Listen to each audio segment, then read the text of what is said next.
Côte d'Ivoire, les personnes en situation de handicap peinent encore à s'insérer durablement dans le monde professionnel. Pour inverser cette tendance, un atelier de sensibilisation à l'endroit des responsables des ressources humaines s'est tenu le jeudi 26 juin à Abidjan. L'initiative s'inscrit dans le cadre du programme pour l'emploi et la promotion des PME soutenu par la coopération allemande à travers le projet Invest for Jobs.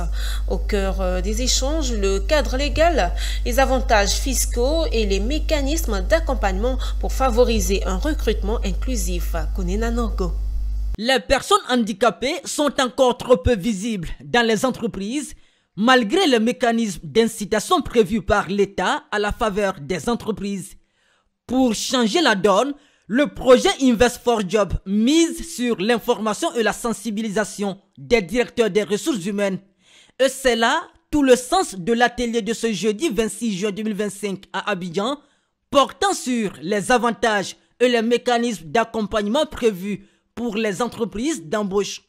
En fait, pour imaginer un peu la situation, c'est comme un monsieur qui a un compte bancaire bourré, mais qui n'a pas de carte d'accès à son compte. Pour dire qu'on a toute une batterie de dispositifs, mais qui, à la rigueur, ne sont pas mis en place et on a l'impression que rien n'est fait. C'est un constat général que l'on fait depuis plusieurs années. On s'est aperçu que déjà c'était très compliqué pour des jeunes hommes et des jeunes femmes, je dirais en état physique normal, de trouver un emploi, mais c'était encore beaucoup plus compliqué pour les personnes handicapées. Et depuis plusieurs années, mon équipe et moi, on a cherché des solutions. Comment est-ce qu'on pourrait offrir aussi une chance de se former, une chance de trouver un emploi décent pour les personnes handicapées dans les entreprises ivoiriennes. Et là, on s'aperçoit qu'il y a un fossé très important entre ce que les jeunes handicapés voudraient faire et ce que les entreprises peuvent faire et voudraient faire aussi. Lors de cet atelier, le cadre légal et réglementaire a été rappelé. Ratification de la Convention 159 du BIT, création d'un fonds pour l'insertion professionnelle des handicapés et surtout des incitations fiscales. Ce n'est pas seulement les personnes en situation de handicap. Quand une entreprise recrute un Ivoirien, il y a un accompagnement en termes d'allègement fiscal.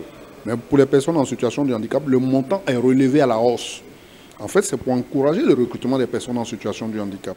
Informer pour convaincre, sensibiliser pour inclure. Un pari que le projet Invest for Jobs compte bien réussir en Côte d'Ivoire grâce au financement de la coopération allemande et le soutien technique de la GIZ.